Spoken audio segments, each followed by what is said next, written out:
1절 말씀 보면 여호와 하나님, 또 아브라함의 하나님, 이삭의 하나님, 야곱의 하나님, 요셉과 유다의 하나님, 그 하나님은 자기가 선택한 사람들에게 그들이 살아있는 동안 이 땅에서 기업을 주시는 분이시다라고 하는 것을 말씀하고 있습니다. 1절 한번 같이 보겠습니다. 여호와께서 아브라함에게 이르시되 너는 너의 고향, 이 고향이라는 말은 뭐 국가라고 번역할 수도 있고 또 이제 본토, 전에 성경에는 본토라고 번역했습니다. 고향 땅이기도 합니다. 고향과 친척, 여기 친척이라는 뜻은 친인척을 말합니다. 또 아버지, 집, 부모, 형제, 가족들을 떠나라는 겁니다. 왜냐하면 내가 내게 보여줄 땅으로 가라. 이건 아주 구체적으로 저 북쪽에는 헬몬산이 경계선이고 또 이제 이 동편으로는 아라비아 사막이 경계선이고 서편으로는 지중해가 경계선이고 또 남쪽으로는 애굽 시내 홍해가 경계선인 그 가나안 땅, 그게 약속의 땅입니다. 이걸 기업으로 주시겠다는 겁니다.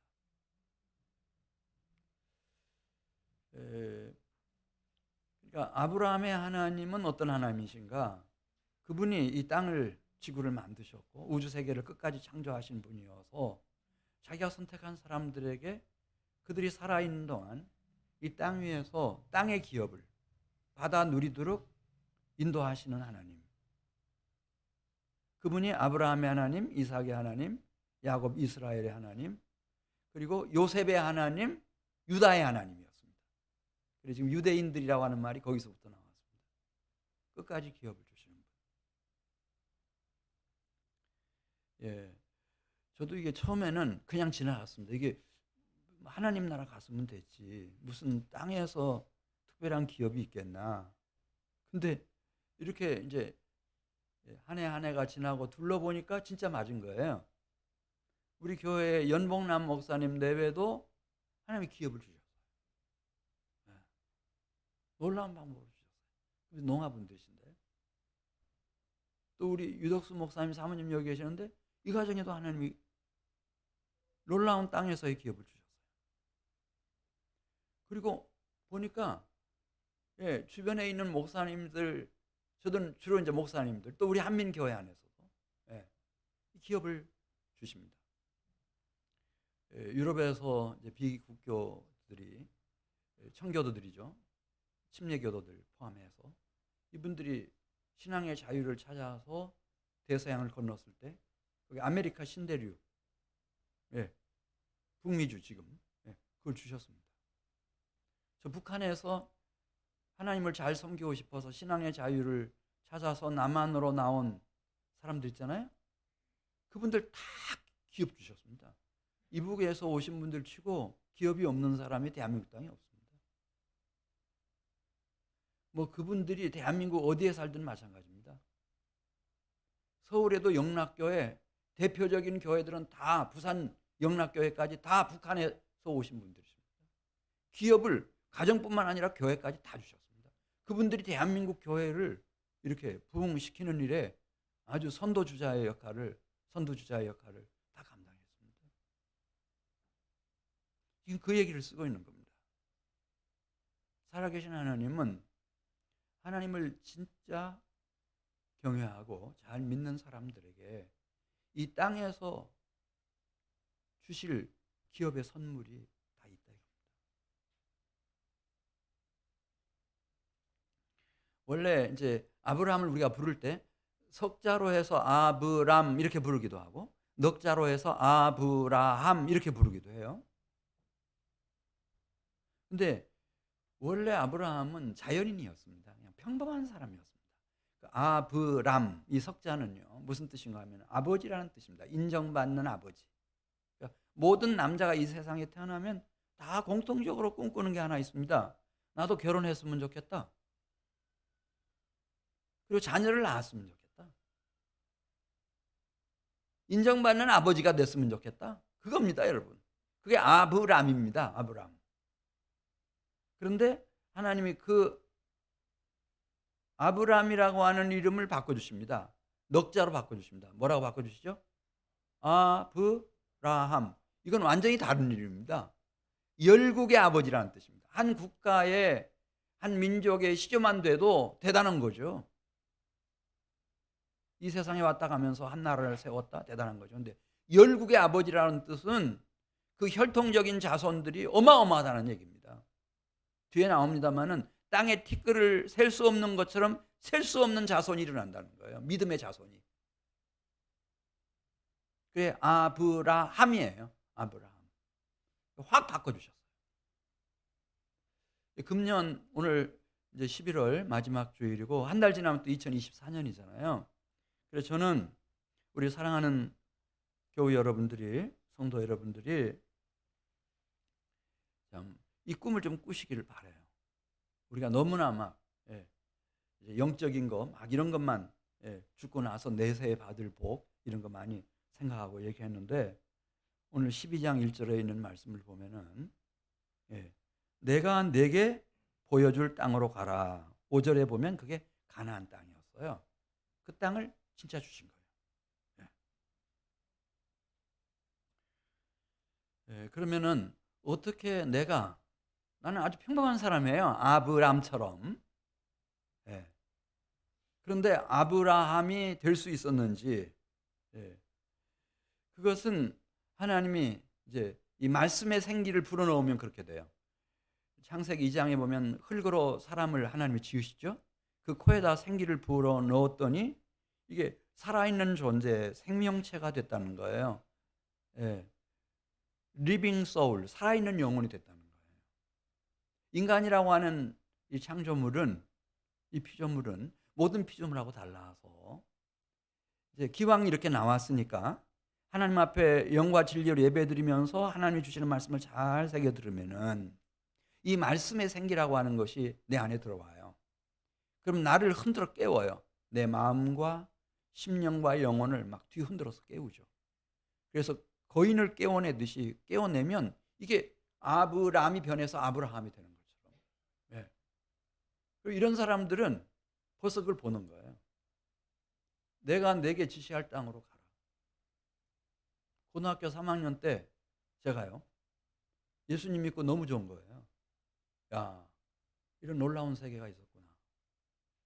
그 다음에 생각나는 게 제가 제일 사랑하는 어머니 생각나고 아버지 생각나고 동생들 생각나고 다 이 예수님만으로 인도해야 되겠다. 근데 우리 고향에는 교회가 없어요. 있기는 있는데 너무너무 멀어.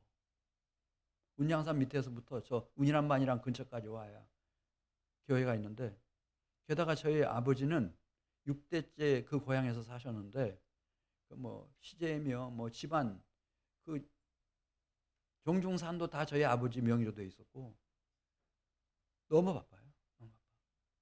그 다음에 이목이 있어서 집안 사람들의 이목이 있어서 교회 못 나가요. 개종 못 해요.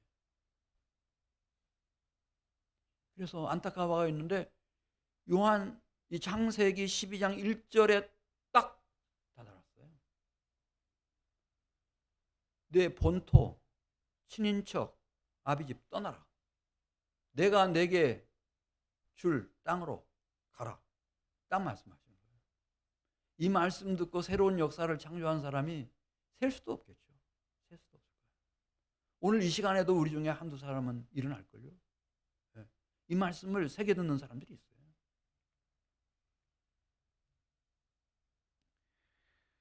그래 저희 아버지에게 아버지 이제 이렇게 복음 전한 후에 펄쩍펄쩍 뛰시죠.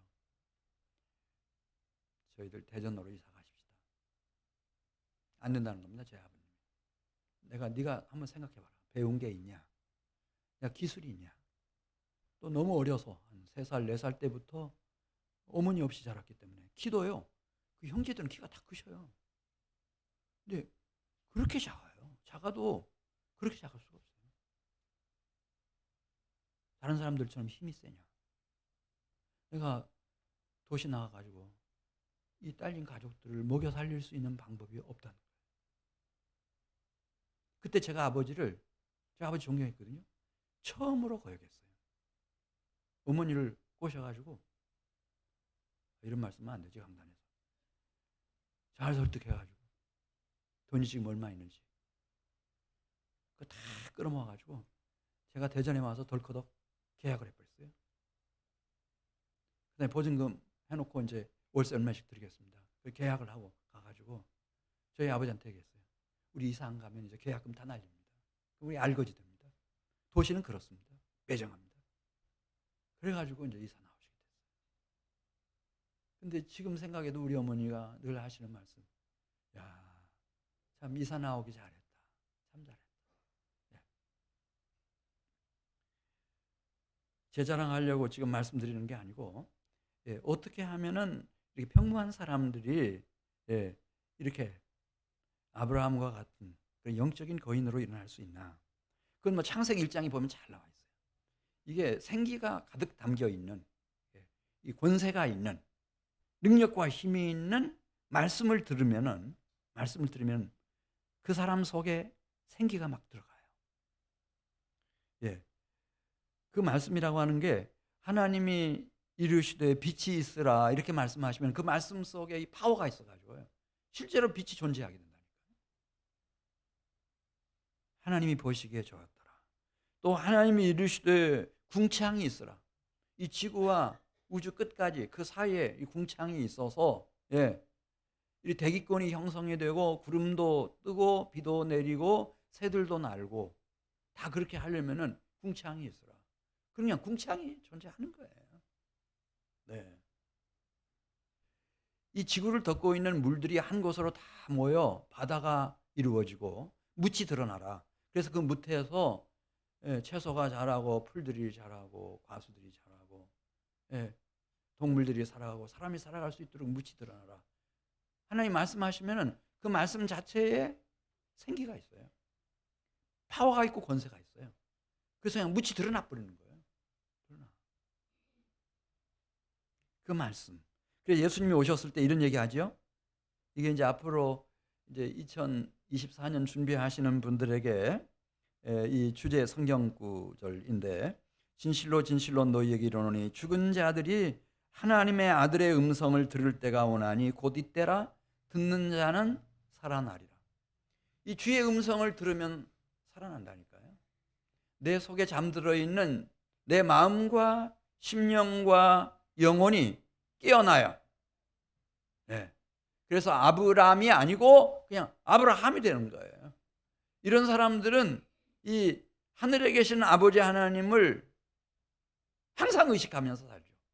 그분이 내가 이 땅에 살아있는 동안 나에게 주실 땅의 기업, 그게 환하게 보이는, 그걸 비전이라고 말해요. 우리는 그리스도의 비전.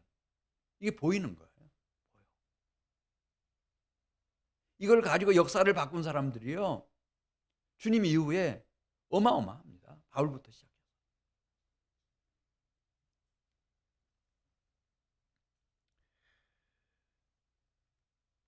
자, 창세기 11장 27절에 보면 한 가정을 제가 좀 소개를 드릴게요.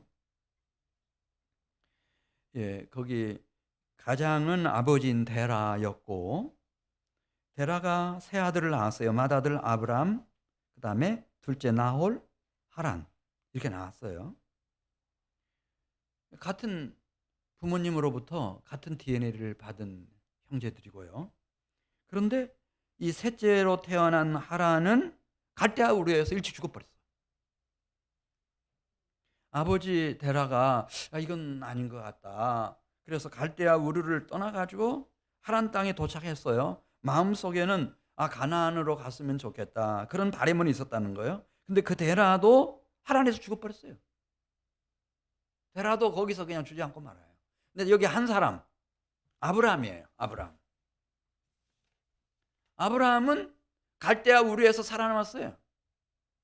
하란 땅에서 살아남았어요. 가나안에 들어가서 살아남아가지고 위대한 믿음의 조상이 됐어요. 그 땅을 하나님이 주신 영광의 기업으로 받아 누렸어요. 지금도 누리고 있어요. 할렐루야.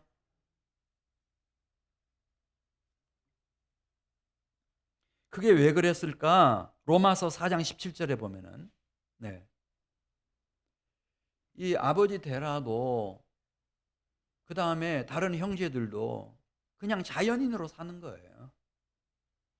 허망하게 왔다 가는 거죠. 그런데 아브라함은 음성이 들려와요. 오늘 우리가 창세기 12장 1절부터 보는 것처럼 하나님께로부터, 하늘로부터 음성이 들려오는 거예요.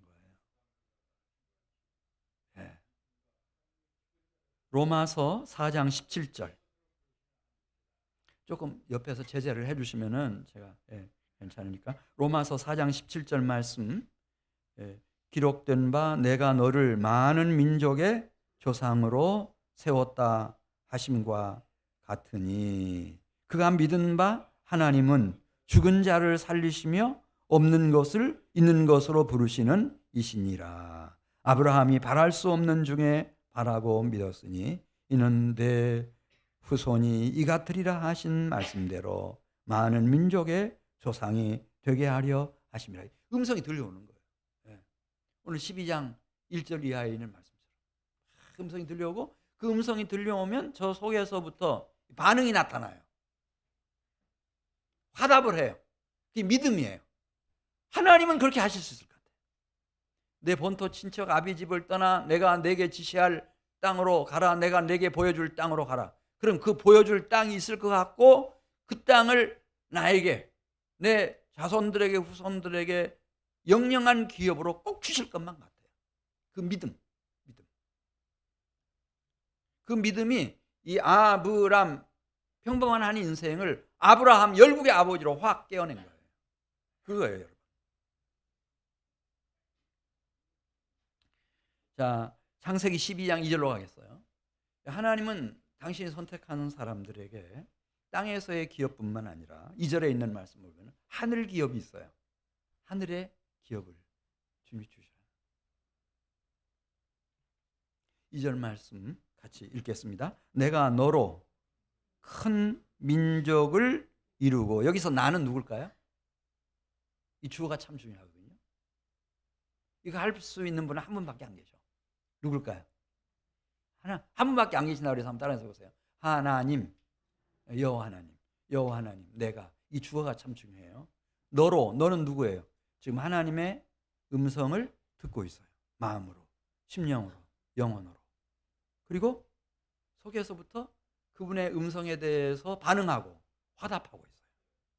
그 아브라함입니다. 내가 아브라함 너로 큰 민족을 이루게 해주겠다. 여기서 큰 민족이라고 하는 것은 뭐 인도처럼 중국처럼 막 어마어마한 사람 숫자, 머리 숫자가 많다, 그런 뜻은 아니고, 여기서 크다고 하는 말은 위대한 민족이라는 뜻입니다. 큰 민족을 이루고, 내가 여기 두 번째 구절은 주어가 생략되어 있는데요. 내가 내게 복을 주어 내 이름을 창대하게 해주겠다 그랬어요. 아브라함을, 그 이름을 이 세상에서뿐만 아니라 하나님 나라까지 창대하게 해주신다는 거예요. 미국에서 한 가난한 집안에서 태어난 아이 이름을 그 예수 잘 믿는 어머니가 아버지와 함께 이름을 지어줬어요. 아브라함 링컨, 이렇게 이름을 지어줬어요. 그랬더니 미 합중국의 대통령이 됐어요. 지금까지 미국 역사에서 가장 존경받는 대통령이 됐어요. 아브라함 같은 신앙을 가진 그런 일꾼이 되라. 아브라함 링컨. 예수님이 그런 말씀하셔요. 죽어서 부자도 거짓 나사로도 낙원에 갔는데, 부자는 음부로 들어갔고 불과 유황으로 타오르는, 그 다음에 거짓 나사로는 주님의 낙원에서, 하나님의 낙원에서 누구의 품에 앉아 있었죠? 안겨 있었죠? 그 얘기를 하시는 거예요. 아브라함 품이라고 말씀하시는 거예요. 그러니까 아브라함이라고 하는 이름, 주님이 약속하신 그대로예요. 우리가 태어나서 한 생을 살아가는 이 땅 위에서, 또 인류의 역사 속에서도 창대하게 해주시고, 하나님의 나라에서도 창대한 이름, 정귀한 이름 되게 해주겠다. 주님 그렇게 말씀하셨습니다. 내게 복을 주어 내 이름을 창대하게 하리니 너는 복이 될지니라. 여기 복이 된다고 하는 말을 전에 개역 성경에는 복의 근원이 된다 그랬습니다.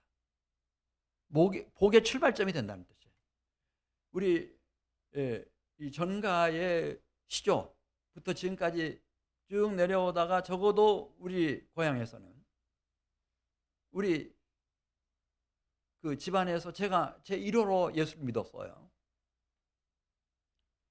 그래서 이 하나님 잘 섬기고 하나님의 인도하심을 잘 따라가면 거기서부터 이제 진정한, 여기서 복이라고 하는 것은 이 세상 복이 아니고 여기서 복은 하늘로부터 오는 복이에요.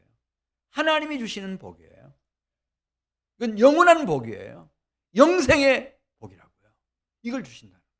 그 복이 되게 해주신다는 거예요. 그래서 그 한 사람을 통해서 부모님도 복을 받고 형제 자매들도 복을 받고 자손들도 복을 받고 우리 주님 오실 때까지 천대까지 복받을 그런 명문 가문이 일어난다는 거예요.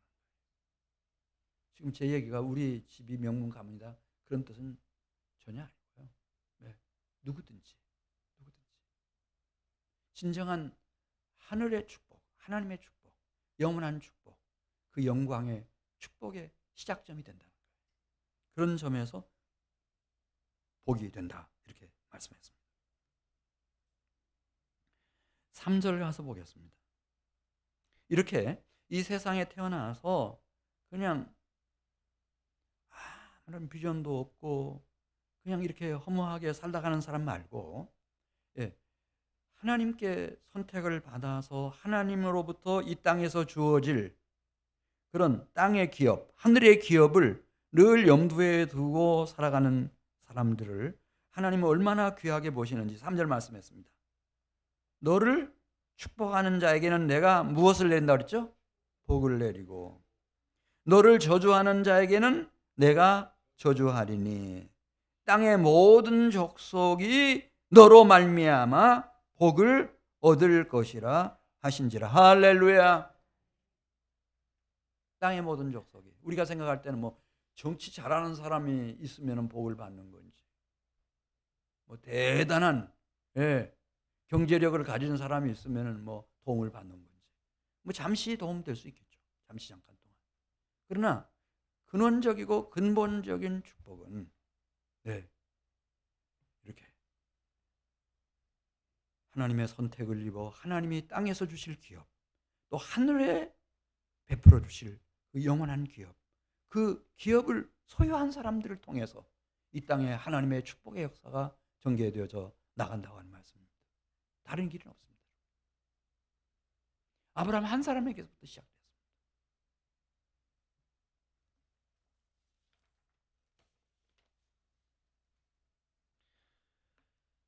자, 아브라함의 자손을 말할 때 이게 무슨 뜻인지 갈라디아서 3장 7절에 썼어요. 아브라함의 자손은 혈통적인 자손, 물론 그것도 아브라함의 자손 맞아요. 유대인, 또 이슬람권에 있는 아랍 사람들은 우리 조상 아브라함이다. 뭐 정확히 저는 잘 모르겠습니다만 그렇다고 하니까 뭐 그럴 수도 있겠어요. 근데 갈라디아서 3장 7절에 있는 말씀 보면 그런즉 믿음으로 말미암은 자들은 누구의 자손인 줄 알지어다 그랬죠?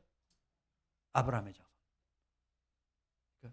어떻게 우리가 이렇게 하나님의 음성을 듣고 또 하나님과 언약 관계 속에 들어가고 하나님이 주시는 땅에서의 기업, 하늘에서의 그 영광스러운 기업을 받아 누리는 축복 속에 들어가는가? 그건 믿음입니다.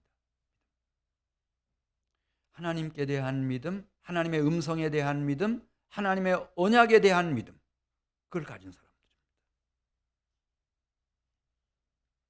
이런 사람들은 지금도 2000년이 지나고 난 후에도 베드로 사도가 베드로전서 2장 9절에서 너희는 택하신 족속이요 왕같은 제사장들이요 거룩한 나라요 그의 소유가 된 백성이니 이는 너희를 어두운 데서 불러내어 그의 기이한 빛에 들어가게 하신 분의 아름다운 덕을 선포하게 하려 하십니다.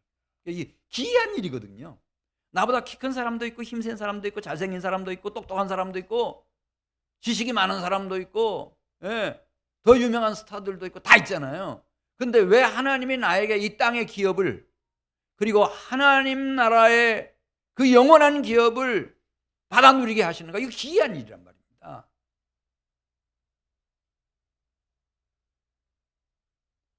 이 신비한 역사를 이 세상 사람들은 몰라요. 전혀 감을 못 잡아요. 근데 이것을 깨닫는 은혜. 그래서 이것을 다른 사람들에게 좀 전해주도록, 적어도 내 배우자에게는, 친부모 형제들에게는, 자녀들에게만은, 내 자손들에게, 후손들에게만은 이걸 정확하게 전해주도록 주님이 우리를 불러주셨다, 그렇게 말씀합니다.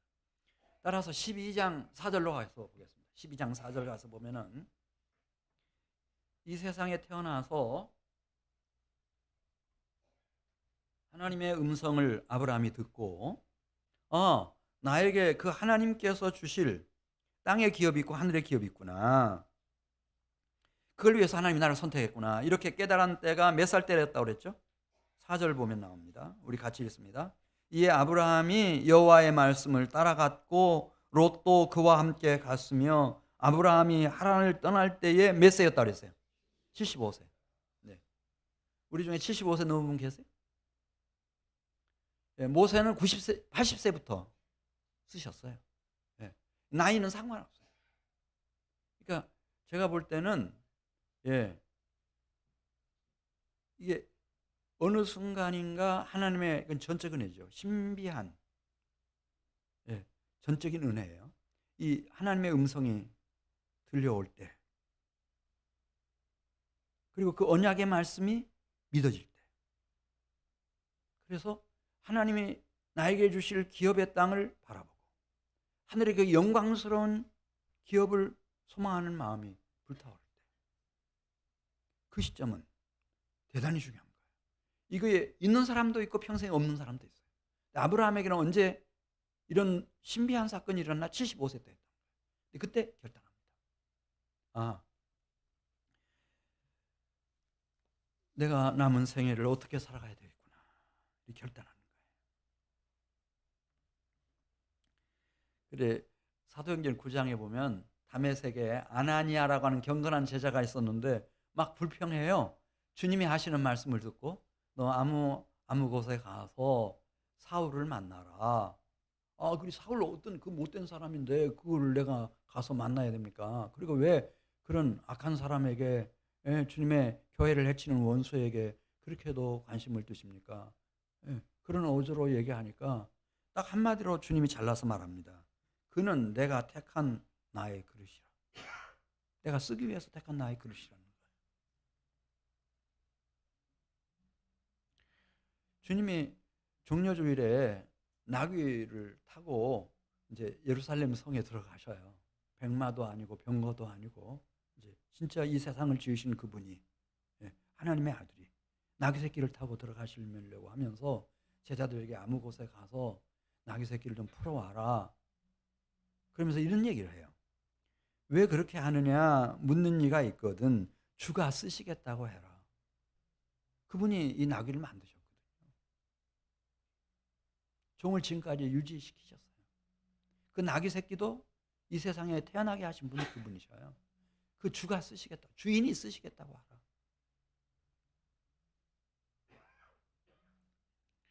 왜 주님이 이 세상의 많은 사람들 중에 우리를 이렇게 선택해 주셨고 오늘 이렇게 영과 진리로 예배하는 자리에 있게 해주셨는지, 이건 전적인 하나님의 주권이고 은혜입니다. 그래서 나의 나된 것은 하나님의 은혜라고 바울이 말하면서 디모데후서 2장 20절 이하에서 단 한 가지 조건은 충족시켜야 된다고 했습니다. 큰 집, 하나님의 나라, 하나님의 집은 큰 집입니다, 여러분. 거기에 잘 보면 금그릇이 있다는 거예요. 은그릇도 있고 나무 그릇도 있고, 그리고 질그릇도 있다는 거예요. 근데 이 하나님의 집에서는 하나님이 어떤 그릇을 쓰시나? 이건 나무 그릇이네. 이건 이거는 너무 천하잖아. 이거 질그릇이네. 그렇게 하시지 않고, 누구든지 자기 자신을 깨끗하게 하면 깨끗한 그릇은 차별 없이 주님이 다 써주신다는 거예요. 그게 뭐 질그릇이 됐든 나무 그릇이 됐든 금 그릇이 됐든 상관없다. 깨끗한 그릇이면 쓰신다는 거예요. 근데 여러분, 어떻게 내가 그건 알겠어요. 저 같으면 내가 질그릇이다. 그건 알겠어요. 진짜 저는 질그릇이에요. 어떻게 깨끗한 그릇이 될 수 있죠? 누가복음 15장에 나와요. 한 부잣집이 있었는데 거기 둘째 아들이 아버지 막 위협해가지고 아마 유산 주지 않으면 죽겠다고 했겠죠. 그렇게 해가지고 유산을 강제로 얻어내서 멀리 가가지고 허랑방탕한 생활을 했다는 거예요. 그 많은 아버지 재산 다 날리고 막 창기들과 놀아나고 몸뚱이까지 다 병들었겠죠. 근데 어느 날 이걸 느껴요. 아, 이렇게 내가 죽어가는구나. 어떻게 해야 할까? 그래도 마지막 신뢰할 수 있는 분은 아버지밖에 없어요. 근데 자기를 돌아보면 너무나 못된 짓을 많이 했어요. 죄를 많이 지은 거예요. 나는 하늘과 아버지께 이렇게 엄청난 죄를 지었는데 뭐라고 말할까? 가서 말씀드려야지. 나는 아버지의 아들이라고 부를 자격이 없는 큰 죄인이어서 하늘과 아버지께 죄를 너무너무 많이 지었습니다. 단 저를 아들이 아니라 품꾼의 하나로 받아주십시오. 제가 죽을 것만 같아서 살고 싶어서 이렇게 돌아왔습니다. 말씀드리자 하고 집을 향해서 발길을 돌렸는데 어떤 마을 사람도 아니고 어떤 자기 집 종들도 아니고 형제도 아니고 아버지가 제일 먼저 알아봤다는 거예요. 자기를 달려나와가지고 끌어안고 그렇게 울면서 죽은 줄 알았던 내 아들이 이렇게 살아 돌아왔구나. 영원히 잃어버린 줄 알았던 내 아들을 내가 다시 얻었구나. 너무 기뻐가지고 그렇게 우는데 아들이 아버지께 말씀드립니다. 아버지, 저는 죄를 너무 많이 지었습니다. 저는 아버지의 아들이라고 부를 자격이 없는 큰 흉악한 죄인입니다. 그냥 그저 품꾼의 하나로 받아주시면 너무너무 감사하겠습니다. 제가 살고 싶어서 돌아왔습니다. 막 그런 사이에 종들이 막 겹겹이 애워쌌어요. 종들을 둘러보면서 아버지가 뭐라고 말씀하셔요? 너희들 지금 뭐하고 있느냐? 제일 좋은 옷을 내어다가 입히고 손에 가락지를 끼우고 발에 신을 신기고 살진 송아지를 끌어다가 잡으라. 우리 잔치를 벌리자. 죽은 줄 알았던 내 아들이 살아 돌아왔구나. 영원히 잃은 자식인 줄 생각했는데 내가 다시 얻었구나. 이렇게 기쁜 일이 어디 있겠는가? 이게 아버지 마음이라고 예수님이 알려주신 거예요. 하나님은 우리를 알아요. 우리가 진토인 걸 다 알아요. 얼마나 약한지, 얼마나 실수가 많은지, 나만 아는 죄, 생각으로, 말로, 행실로 모르고 지은 죄는 더 많습니다. 다 아세요. 주님이 원하시는 건 한 가지예요. 회개하고 돌아오라는 거예요. 회개한 심령, 깨끗한 심령이라고 말씀하시는 거예요. 히브리서 12장 5절로 가서 보겠습니다. 그래 아브라함이 이제 마침내 가나안 땅으로 발길을 돌렸습니다. 그리고 가나안 땅에 6절에 보면 거주하게 됐어요. 네. 그런데 가서 보니까 저 북쪽 경계선부터 시작해가지고 남쪽 네게부 지역까지 주인이 없는 땅이 하나도 없어. 주인 없는 집도 한 집도 없고. 심지어 이 참나무 숲이 있으면은 거기도 다 이름이 붙여져 있어요. 주인 이름이에요. 주인 이름으로 다 불리는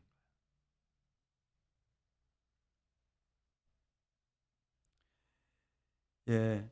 12장 7절 말씀 보겠어요. 그럼에도 불구하고 세겜에서 여호와 하나님이 아브라함을 맞아 들이시면서 이런 약속의 말씀을 주십니다. 12장 7절 같이 읽습니다. 여호와께서 아브라함에게 나타나 이르시되 내가 이 땅을 내 자손에게 주리라 한지라. 자기에게 나타나신 여호와께 그가 그곳에서 제단을 쌓고 또 베델로 옮겨서 그 다음 절에 있는 말씀을 보면 제단 역시 쌓고 여호와 이름을 부르면서 하나님 앞에 감격하며 기도하고 하나님을 찬양하고 하나님 앞에 예배드리고. 내가 뭐길래? 예. 아마 보통 사람들 같으면 하나님이 사기쳤네. 괜히 하란 땅에서 이곳으로 왔잖아. 여기 나를 위해서 준비해 놓은 땅이 한 필지도 없어. 다 주인이 있고, 예. 어디 천막 하나 칠 자리도 없는데 이렇게 불평할 수 있었겠어요? 근데 아브라함은 믿음으로 받아들이는 거예요. 예수님도 그런 말씀하셨잖아요. 이제 어느 아주 귀한 사람이 정말 좋은 포도원을 가지고 있었는데 뭐 그 지역에서 가장 좋은 포도원으로 이름난 것 같습니다. 뭐 배수라든지 땅의 기름짐이라든지 뭐 포도나무 종류라든지 뭐 그 열매 당도라든지 모든 면에서. 근데 이걸 새로 맡은 악한 농부들이 이 못된 짓 하니까 주인이 그것을 빼앗아서 제대로 포도원을 관리하고 제때 세를 낼 수 있는 사람에게로 넘겨준다고 하는 말씀이 나와요. 하나님은 이게 당신이 지은 세상이에요. 이 악에서부터 건져내셔서 당신의 자녀들에게 이 세상의 영광스러운 기업으로 다 주시기를 원하신다고 하는 것을 이 아브라함은 마음에 느꼈던 것 같습니다. 신명기 7장 7절 말씀. 여호와께서 너희를 기뻐하시고 너희를 택하심은 너희가 다른 민족보다 수요가 많기 때문이 아니니라. 너희는 오히려 모든 민족 중에 가장 적으니라. 예. 하나님은 늘 그런 생각을 가지고 계신 것 같습니다. 어떻게 하면은 이제 아브라함이 나와 함께 걸어가야 이 땅에서 줄 그런 영광스러운 땅의 기업을 받아 누릴 수 있고 하늘 기업까지 완주할 수가 있겠는데 어느 시점에서 같이 동행을 시작해야 할까? 그걸 많이 생각하시는 것 같습니다. 그래 네게부에서 이제 지날 때였어요. 비가 안 와요. 흉년이 들어왔습니다. 기근으로 굶주리기 시작했는데 너무 혹독한 기근이었어요. 막 위기감이 몰려드는 겁니다. 이러다가 우리 굶어 죽겠다. 자기 한 사람만도 아니고 딸린 권속들이 있는데 굶어 죽겠다. 근데 이 아브라함이 워낙 이 사람은 참 메소포타미아 문명의 발상지인 갈대아 우르 지역에서부터 이렇게 그 당시에 6천리를 여행한 사람이에요. 뭐 하란 같은 데서는 충분히 살아가면서 우리 부산에서 시작해서 러시아 하산까지가 2천리거든요. 그러니까 6천리니까 그렇게 해서 애굽 가나안 땅에 들어왔고 가나안에서부터 저 애굽까지 막 여행한 거 생각하면요, 이 사람 보통 사람 아니거든요. 애굽에 대한 지식 정보를 정확한 지식 정보를 다 가지고 있어요. 그곳은 얼마나 양식이 넘쳐나는지, 사람들이 얼마나 풍족하게 살아가는지. 그래서 잠깐 여행하듯이 거기 머물다 돌아오겠다. 그런 생각을 가지고 하나님과 가나안 땅에서 다 북쪽에서부터 남쪽까지 이렇게 동행을 하다가 거기서 이탈을 하는 거예요. 이탈을 해서 애굽으로 내려가면서 이제 국경을 통과해야 되는데 그때 아차 하는 생각이 드는 거예요. 여기 들어가면 이 사람들 하나님도 모르고 율법도 모르는 사람인데 자기 안에 보니까 여전히 너무 막 미모가 빼어나. 이 애굽 사람들이 나그네인 이방인인 나를 가만두겠는가? 쥐도새도 모르게 나를 해치우고 내 아내를 빼앗아 갈 거다. 막 그런 두려운 마음이 엄습해 오기 시작하는 거예요. 그래서 부탁을 해요, 아내한테. 여보, 우리가 이제 국경 통과함과 동시에 우리 꼭 약속을 지키자. 우리는 더 이상 부부가 아니고 우리는 온누이 관계다. 이 약속을 꼭 지켜주면 내가 살 수 있을 것 같다. 국경 통과해서 애굽에 들어가자마자 야, 저 메소포타미아 쪽에서 왔으니까 키며 피부며 사용하는 언어며 미모가 막 빼어났겠죠. 그러니까 금방 바로의 왕궁에 보고가 들어갔어요. 이렇게 대단한 미인 한 사람이 나타났다. 금방 스카우트 돼가지고 들어가서 바로의 아내가 돼버렸어요. 그런데도 아브라함은 전혀 뭐가 잘못됐는지 잘 몰라요. 세상이 악해서 어쩔 수가 없다 이렇게 생각한 거예요. 얼마나 자신이 지금 부부 사이에도 막 이기심이 발동해가지고 나 하나 살아보겠다고 씻을 수 없는 상처를 아내에게 끼쳤는지, 그 다음에 어떻게 자기가 거짓말을 했는지 빠져나올 수 없는 많은 사람들 앞에서, 그러니까 이거는 아주 적법하게 합법적으로 바로의 완전한 아내가 돼버린 거예요. 첩도 아니고 후궁도 아니고 아내가 돼버린 거예요. 완전히 빼앗긴 거죠. 그리고 이제 그 오랍이라고 해서 막 바로가 잘해주니까 아주 무책임하게 전혀 고민하는 모습도 없이 그렇게 평안하게 살아가는 아브라함의 모습. 이렇게 아브라함은 하나님을 떠났습니다. 그런데 하나님이었습니다. 하나님은 아브라함과 여전히 동행하고 계셨습니다. 그래서 성경에 보면 이 바로와 바로의 왕궁에 큰 재앙을 내리셨습니다. 10가지 재앙 생각하면 됩니다. 바로 왕의 소유인 가축들이 여기저기서 죽어 넘어가고, 자기 아끼는 사람들이 병을 앓다가 죽기도 하고, 아마 큰 재앙이라고 하는 걸 보면 자기 몸에도 그 재앙이, 질병의 재앙이 닥쳤던 것 같습니다. 겁에 질린 이 바로가 마음에 걸리는 게 있었던 것 같습니다. 그래서 사라한테 물었을 겁니다. 사라, 정직하게 얘기해다오. 그대는 결혼을 했는가? 결혼을 한 번도 하지 않았는가? 사라가 꿀릴 게 없습니다. 이렇게 된 마당에 나 결혼했습니다. 누구랑 결혼했는가? 아브라함하고 결혼했습니다.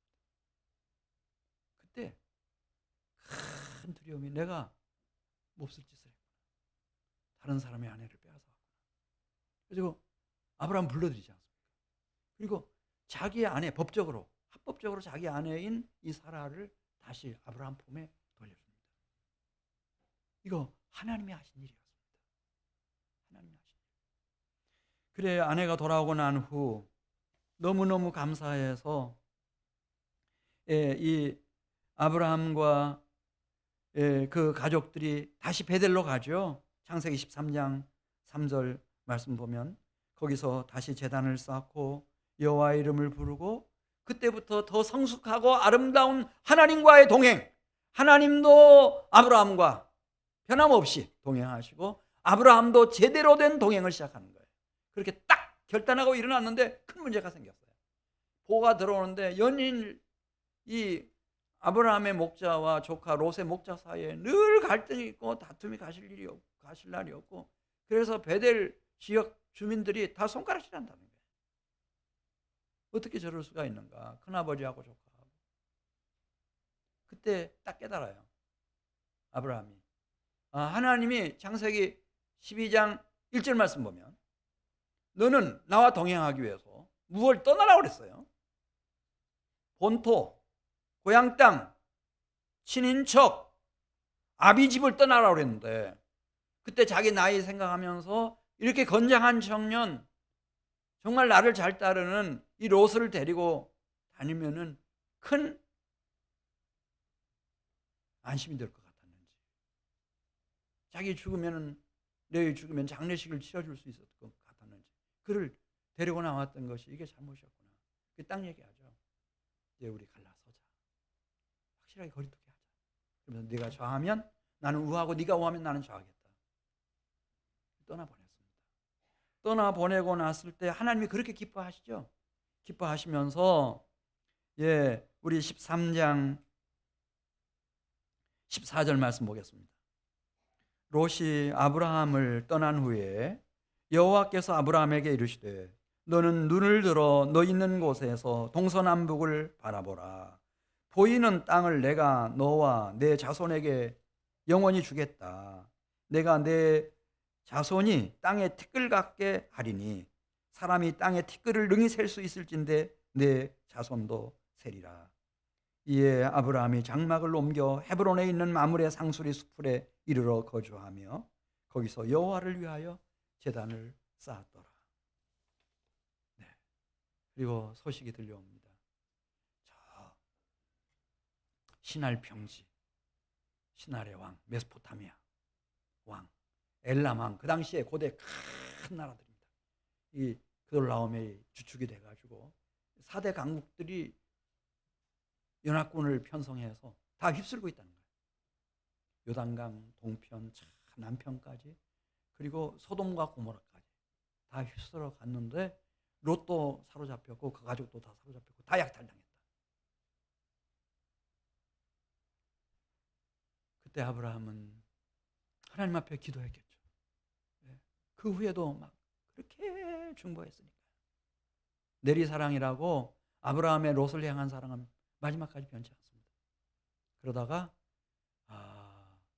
하나님이면은 롯을 구원할 수 있겠다, 그런 확신을 가지고 자기 휘하에 자기가 잘 훈련시켜 놓은 장정 318명과 그리고 마므레와 그 형제들이 지원해 준 장정 얼마 이끌고 그들을 추격해 나섭니다. 저 단까지 헬몬산 옆쪽에 있는 다메섹까지 야간을 이용해서 기드온이 300용사로 미디안의 동맹군을 격파시켰던 것처럼 이 전쟁에서 이 대적들을 물리치고 다 이들이 약탈해간 물건까지 다 롯 그 가족들까지, 여인들까지, 부녀들까지 다 데리고 돌아옵니다. 놀라운 일이었습니다. 정말 신비한 일이었습니다. 그 오는 길에 하나님이 너무 기뻐하십니다. 아브라함이 하는 일이 너무 마음에 들었던 거예요. 그래 하나님께서 이 멜기세덱이라고 하는 하늘의 제사장을 보내죠. 살렘 왕인데 그가 딱 나타났어요. 누군지 보세요. 이게 빵과 포도주를 가지고 나타났습니다. 하늘 성수로부터 내려온 신비의 제사장입니다. 그가 제사장은 이제 아브라함과 하나님 사이에 중재 역할을 하는 사람이거든요. 그가 이렇게 지극히 높으신 하나님을 부릅니다. 천지의 주제이시여 지극히 높으신 하나님이시여 아브라함에게 복을 내려주십시오. 아브라함이 하는 일이 전적으로 하나님과 동행하는 거예요. 그리고 어려움을 당한 이웃들을 위해서 자기 목숨을 돌아보지 않아요. 이런 아브라함에게 복을 내려주십시오. 그리고 지금 아브라함이 이 판단이 흐려지지 않도록 하나님 앞에 또 기도합니다. 너희 대적을 내 손에 붙이신 지극히 높으신 하나님을 찬송할지어다. 이 전쟁은 하나님이 진두지휘하신 하나님의 전쟁이었다는 거예요. 어떻게 318명을 가지고 몇몇 도와주는 장정들이 있기는 있다 하지만은 그 셀 수 없는 메소포타미아, 신할, 엘람 그런 초강대국의 연합군과 싸워가지고 어떻게 이깁니까?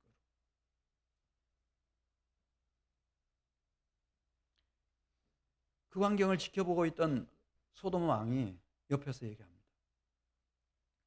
내 백성들 나에게 좀 돌려보내주시고 이번 전쟁에서 노역한 모든 전리품들은 아브라함 당신이 가지십시오. 이게 고대의 법이었답니다. 이 왕이 전쟁에 나가서 승리를 하고 전리품을 가지고 돌아오면 그게 다 왕의 몫이었대요.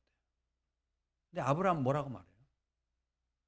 나는 당신 소유의 실오라기 하나, 신발을 매는 가닥 하나 나는 가지지 않겠다. 이런 사람이 없죠. 그러니 시간이 흐르면서 그 가나안 땅은 저 북쪽 경계선부터 네거브 지역까지 다 아브라함과 그 자손들의 영영한 기업이 될 수밖에 없었습니다. 자, 오늘 말씀을 정리하겠습니다.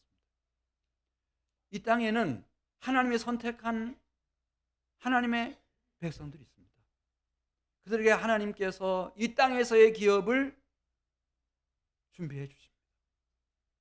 그리고 하늘의 영광스러운 기업이 있습니다. 근데 그 기업으로 가는 사람들은 독불량군처럼 혼자 가는 사람들이 아닙니다. 그 기업이 어디에 있는지도 모릅니다. 그래서 하나님은 이 아브라함을 하나님과 동행하도록 계속 일평생을 훈련시키는 겁니다. 그리고 마침내 이렇게 성숙하고 아름다운 동행, 하나님도 아브라함과 동행하시고 아브라함도 하나님과 동행할 수 있는, 그래서 영광의 자리까지 나아가도록 하나님이 이끄시는 겁니다. 우리가 이 땅에 태어나 그리스도 예수를 만난 것은 그리스도 예수 안에서 죄 사함을 받고 성령의 기름 부음을 받은 것은 하나님과 동행하기 위함입니다. 하나님과 동행하는 사람들은 아브라함과 그 자손들에게 약속하신 이 땅에서의 기업, 하나님 나라의 기업으로 다 들어가는 축복이 있을 것입니다. 우리 같이 기도드리겠습니다. 하나님 아버지,